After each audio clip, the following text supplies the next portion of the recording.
mne ten moment zotrvačnosti bude stále držať ten rotor. Preto tvrdím, že nám stačí iba magnetická podpora a nemusí tam byť kompletne magnetická.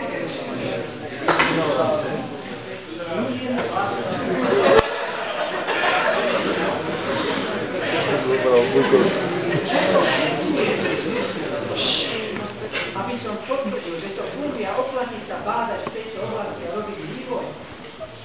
Tuto je druhý princíp, magnetická jamka. Máme tam dva prstencové magnety, lebo prstencový magnet vytvára takúto magnetickú jamu, ktorá mi malými silami, ale bude mi strediť ten rotor toho zotrvačníka presne do stredu.